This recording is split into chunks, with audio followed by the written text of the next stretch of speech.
Exam देने से पहले अगर जगह जगह से लोग आपको ये कहने लग जाए आकर कि तुम्हारा इस एग्जाम में सिलेक्शन नहीं होगा या तुम इस एग्जाम में पास नहीं हो सकते, तो क्या आपका इस एग्जाम में कॉन्फिडेंस पहले से ही नहीं टूट जाएगा? तो हेलो एवरीवन, कैसे हो आप सभी लोग। आज की इस वीडियो में हम बात करने वाले हैं स्ट्रेस मैनेजमेंट फ्रॉम महाभारत। मतलब महाभारत से हम क्या क्या चीजें सीख सकते हैं ना, उसमें से एक बहुत महत्वपूर्ण है स्ट्रेस मैनेजमेंट। हो सकता है, देखिए, मैं महाभारत के बारे में बहुत ज्यादा अध्ययन करता हूं और बहुत ज्यादा मैं उसको पसंद करता हूं, पढ़ना, उसको जानना। तो कहीं ना कहीं पर महाभारत के अंदर बहुत सारी ऐसी चीजें हैं जिससे हम अपने असल जीवन में अपना जो डेली लाइफ रूटीन है उसके अंदर बहुत कुछ चीजें सीख सकते हैं। मैं स्ट्रेस मैनेजमेंट के ऐसे कुछ पॉइंट्स लेकर आए जो हम महाभारत से सीख सकते हैं। तो चलिए, मैं सबसे पहले दो एग्जांपल्स लेता हूं, दो सिचुएशन लेता हूं। मान लीजिए आप कोई एग्जाम देने जा रहे हैं और उस एग्जाम से पहले ही लोगों ने आपको ये बोल दिया है कि आपका उस एग्जाम में सिलेक्शन नहीं होगा या फिर आप उस एग्जाम को क्रैक नहीं कर सकते। वो एग्जाम आपके बराबर का, आपके लेवल से बहुत ऊंचा है। तो ऑब्वियसली किसी भी व्यक्ति का जो कॉन्फिडेंस है ना, वो पूरा कॉन्फिडेंस टूट जाएगा। भले ही वो कितना ही ज़्यादा कॉन्फिडेंट हो या फिर कितना ही ज़्यादा उसकी प्रिपरेशन हो, परंतु ऐसी बातें जो होती है ना, वो किसी भी कुछ अच्छे से अच्छा जो स्थिर व्यक्ति है ना, उसके भी पूरे के पूरे जो कॉन्फिडेंस है उसको ये धराशायी कर सकती है ये बातें। तो चलिए एक और सिचुएशन की बात करते हैं। मान लो कोई टीम है, फुटबॉल खेलना चाहती है वो टीम, और बहुत अच्छी टीम है, परंतु जो सामने वाली टीम है ना, उसके अंदर या तो रोनाल्डो है या फिर मेसी है, दोनों में से कोई एक व्यक्ति है। अब इस बात पर जो पहली वाली टीम है ना, उसके सारे के सारे लोग ये कहना शुरू करते हैं कि नहीं, सामने वाली टीम के अंदर रोनाल्डो है या सामने वाली टीम के अंदर मेसी है, तो हम उनसे जीत नहीं सकते। तो कहीं ना कहीं जो ये वाली जो टीम है ना, जो टीम नंबर 1 है, उसका कहीं ना कहीं कॉन्फिडेंस काफी हद तक गिर जाएगा, वो स्ट्रेस में आ जाएगी। तो चलिए इसी की कुछ बातों को हम महाभारत से देखते हैं। तो युद्ध शुरू होने से पहले ही जो कौरव थे ना, उनके टीम में ये सब बातें बहुत होने लगी थी कि सामने वाली जो सेना है, सामने वाला जो विपक्ष है ना हमारा, उसके अंदर अर्जुन है और अर्जुन से जीतना ऑलमोस्ट इम्पॉसिबल है। और कहीं ना कहीं सबको ये पता लगने लग गया था कि अर्जुन के साथ इस बार श्री कृष्ण भी है। तो सबको ये लगने लगा था कि हम पहले से ही हार गए हैं, क्योंकि कहीं ना कहीं पर जैसे ये बिल्कुल वैसी सिचुएशन हो गई कि सामने वाली टीम में रोनाल्डो है, मेसी खेल रहा है। तो अगर वो मेसी या रोनाल्डो खेल रहा है तो इस वाली टीम का कॉन्फिडेंस पूरा ही गिर जाए, और तब ज्यादा गिर जाए जब आपस में लोग ऐसी बातें करने लग जाए या फिर आपस में लोग इस प्रकार की बहुत ज्यादा बातें बोलने लग जाए। तो कौरवों के कॉन्फिडेंस को तो इस प्रकार भी तोड़ा गया कि जो कर्ण था, दुर्योधन था, दुशासन था, शकुनी था, इन लोगों को लोग पहले ही जाके बोल दिया करते थे या बार बार ये बोला करते थे कि तुम किसी भी कंडीशन में पांडवों को नहीं जीत सकते, इवन हम सब मिलकर भी पांडवों को नहीं जीत सकते। देखो, सच्चाई तो थी इसके अंदर कि पांडव बहुत स्ट्रांग थे, बहुत ज्यादा पावरफुल हो चुके थे। स्पेशली अर्जुन एक बहुत ही ज्यादा स्किल्ड वॉरियर बन चुका था। परंतु इसका मतलब ये भी नहीं कि इधर वाली टीम कमजोर थी। इधर की टीम के अंदर भी एक से एक धुरंधर व्यक्ति थे।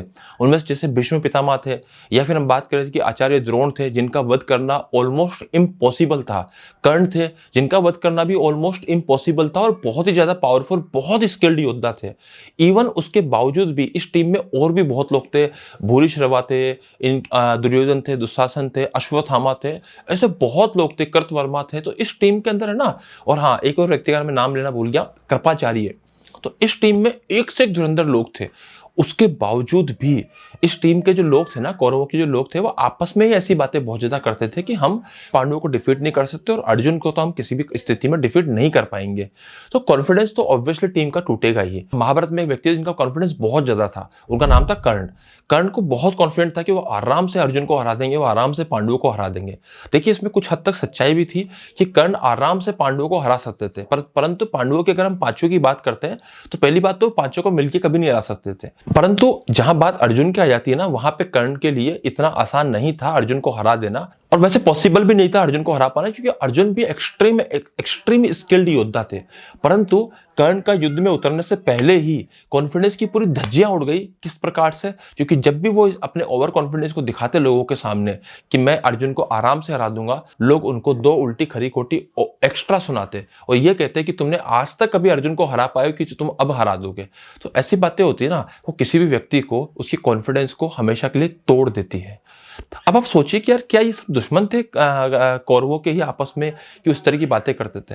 दुश्मन की बात नहीं यार। देखो, आप जीवन में कोई भी ऐसा बड़ा काम करने जा रहे होते हो ना, जहां पे सामने वाली टीम बहुत स्ट्रांग होती है, तो आपको सामने वाली टीम की स्ट्रेटेजी, उनकी पावर्स, उसका भी जिक्र करना होता है। और जब सच में सामने वाली टीम स्ट्रांग होती है ना, तो आपकी टीम के अंदर कॉन्फिडेंस का टूटना बहुत लाजमी है। ये बातें क्या पांडवों की टीम में नहीं होती होगी? क्योंकि उनकी टीम की जो सेना थी वो तो छोटी थी, कौरवों की टीम की सेना तो बहुत बड़ी थी, 11:7 का रेशियो था। तो इनकी 7 सेना थी, उनकी 11 थी, ये उनका रेशियो था।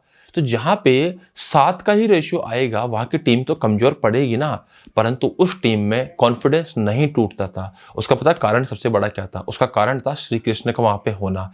श्री कृष्ण ने अर्जुन का कभी कॉन्फिडेंस टूटने ही नहीं दिया। ऐसा मित्र अगर आपके जीवन में कोई है जो आपके कॉन्फिडेंस को, आत्मविश्वास को हिलने भी ना दे, ऐसा मित्र का साथ पाकर तो कोई भी व्यक्ति कोई भी युद्ध जीत सकता है। मैं आपको एक इंसिडेंट शेयर करता हूं महाभारत का ही। जयद्रथ वध से एक रात पहले जो अर्जुन ने शपथ ली थी ना, जो प्रतिज्ञा कर ली थी कि अगर अगले दिन शाम तक इसका मैं वध नहीं कर पाया जयद्रथ का, तो वो खुद आत्म समाधि कर लेगा। तो यहां पर है ना, अर्जुन बहुत स्ट्रेस में आ गया था, बहुत एक्सट्रीम स्ट्रेस में आ गया था, क्योंकि ये कोई छोटा मोटा काम नहीं था। अबे टीवी में हमको ना ढंग से नहीं दिखाते चीजों को कि बहुत ईजी था, कौन सी बड़ी बात है, कृष्ण भगवान ने अंधेरा कर दिया, खुद ही सामने आ गया और खुद ही आके मर गया। ऐसा नहीं था। अगर आप रियल महाभारत को पढ़ेंगे, समझेंगे, तो आपको समझ में आएगा कि ये टास्क जो था ना, कितना इम्पॉसिबल टास्क था। अब इस इम्पॉसिबल टास्क में आप कृष्ण की भूमिका समझिए। इस इम्पॉसिबल टास्क में पहली बात तो रात अर्जुन बहुत स्ट्रेस में आ गया था। उसके स्ट्रेस को रिलीव करने के लिए जब रात को अर्जुन सो गए, या फिर मान लीजिए कि श्री कृष्ण ने उनको कुछ इस प्रकार से मोहित कर दिया कि वो सो गए। सोने के बाद अर्जुन को एक सपना आता है और उस सपने में वो कृष्ण भगवान के साथ में भगवान शंकर से मिलते हैं। मतलब सपना ऐसा होता है जिसमें भगवान शंकर के उसको दर्शन होते हैं अर्जुन को, और उस दर्शन से अर्जुन को इतनी ज्यादा पॉजिटिव वाइब्स आती है, इतनी खुशी होती। ये सब कुछ सपने में हो रहा था अर्जुन का, उस एक रात पहले के सपने में। और उस सपने में भगवान शंकर अर्जुन को एक प्रकार से आशीर्वाद देते हैं और एक प्रकार से ही समझाते हैं कि उन्होंने जो पाशुपतास्त्र अस्त्र दिया है उनका, उस अस्त्र की सहायता से अर्जुन किसी भी प्रकार के युद्ध को बहुत आसानी से जीत लेंगे। अब आप समझिए कि यार ये जो स्वप्न था ना, इस अर्जुन को के स्ट्रेस को उसने कितना रिलीज किया होगा, कितना इसको रिलीव किया होगा स्ट्रेस को। मतलब जो आदमी चैन से मतलब बैठ नहीं पा रहा है, चैन से लेट नहीं पा रहा है, क्यों? उसने प्रतिज्ञा ऐसी कर ली कि जो ऑलमोस्ट इम्पॉसिबल थी इसको कंप्लीट करना, परंतु इस तरीके की जो चीज थी, इस तरीके की जो घटना उनके साथ हुई, उससे उनका स्ट्रेस बहुत हद तक खत्म हो गया।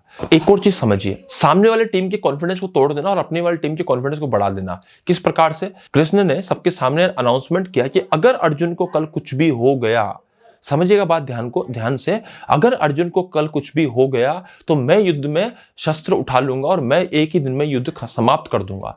देखो यार, ऐसी बातें जब होती है ना, सामने वाले टीम को पता था, कौरवों को पता था कि कृष्ण से वो लोग नहीं जीत सकते। इसलिए नहीं क्योंकि वो कृष्ण भगवान थे या फिर उनको पता था कि ये बिल्कुल साक्षात नारायण के अवतार हैं। एक्चुअली उनको देखो, श्री कृष्ण के बारे में उनकी जो रियल सच्चाई है वो हर कोई नहीं जानता था, वो बहुत ही सिद्ध पुरुष जानते थे। आप मान लीजिए कि शायद भीष्म जानते थे, द्रोण जानते थे, या बहुत कम ही लोग थे जो जानते ढंग से जानते थे। अदरवाइज मैक्सिमम जनता को ये शंका थी कि ये कोई अवतरित पुरुष है, ये कोई बहुत ही ज्यादा महान व्यक्ति है। परंतु कौन ये बात इतनी आसानी से मान लेगा कि ये भगवान नारायण के ही अवतार हैं? तो सबसे बड़ी बात कि वहां डर किस बात का था? डर इस बात का था कि कृष्ण एक बहुत ही पावरफुल योद्धा भी थे, एक बहुत ही खतरनाक वॉरियर भी थे, और इसको कहीं ना कहीं बात कंफर्म पता थी कि हम सबसे जीत सकते हैं पर हम कृष्ण से नहीं जीत सकते।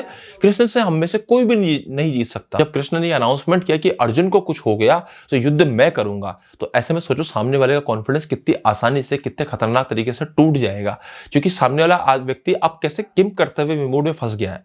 उसको लग रहा है कि अगर हम अर्जुन को रोक दिए, मार दिए, या फिर किसी प्रकार से अर्जुन को कुछ हुआ तो कृष्ण आ जाएंगे युद्ध करने के लिए, तो भी हारना है, और अगर नहीं करा तो कहीं ना कहीं यहां से हम सीख सकते हैं कि किस प्रकार से अगले आदमी का कॉन्फिडेंस डगमगाया जा सकता है। सेकंड चीज कृष्ण ने क्या करी, उन्होंने सुबह सुबह अपना जो उनका सारथी था दारूक, उसको तो बोला कि तुम है ना मेरा रथ तैयार रखना। तो ऐसा नहीं कि उन्होंने सिर्फ बोल दिया कि ठीक है और लोगों ने मान लिया, उन्होंने अपना रथ तैयार करवा लिया, अपने सारे अस्त्र शस्त्र जो भी होते हैं ना रथ के अंदर, उसको रेडी करवा के वो युद्ध में लेकर आ गए कि अगर आवश्यकता पड़ी ना तो मैं अपने रथ में चढ़ूंगा, उसके बाद युद्ध करूंगा। तो कहीं ना कहीं इससे सोचिए अर्जुन का कॉन्फिडेंस कितना बड़ा होगा। इससे अर्जुन के कॉन्फिडेंस को, उसके आत्मविश्वास को कितनी शक्ति मिली होगी कि ठीक है यार, अगर कोई आपको आज सोचिए, आप अगर मान लीजिए आप कुछ भी काम कर रहे हैं और आपका बड़ा भाई, आपके पिताजी, आपके माताजी कोई आपके सर पे हाथ रख के बोल दे कि तू टेंशन मत ले, मैं हूं तेरे साथ, जो भी होगा ना मैं देख लूंगा, अगर तू जरा सा भी फेल होने लगा ना तो मैं सब कुछ संभाल लूंगा। तो ऐसी परिस्थिति में आदमी का कॉन्फिडेंस सोचिए कितना बढ़ जाता है।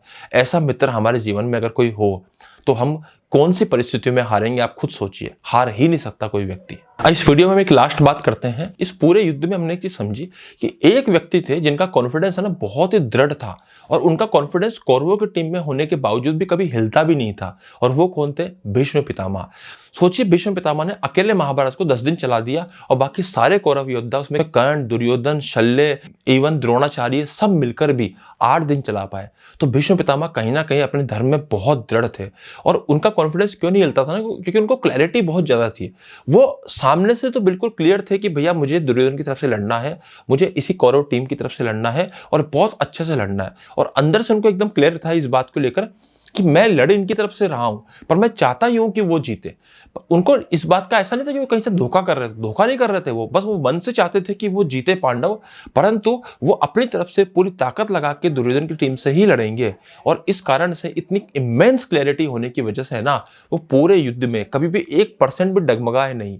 भीष्म पितामह को शायद युद्ध करना पांडवों के लिए भी इम्पॉसिबल था, अगर वो नॉर्मल तरीके से या नॉर्मल तरीके से युद्ध करते रहते तो इतनी क्लैरिटी अगर जब व्यक्ति को होती है ना, जब आदमी को इमेंस क्लैरिटी होती है ना, तो उसका कॉन्फिडेंस कभी नहीं टूटता, उसके ऊपर स्ट्रेस का कोई खतरा होता ही नहीं है।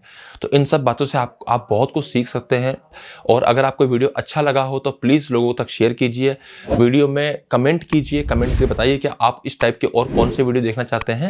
तो चलते हैं, मिलते हैं हम लोग नए वीडियो में अगले संडे पे। तब तक के लिए धन्यवाद।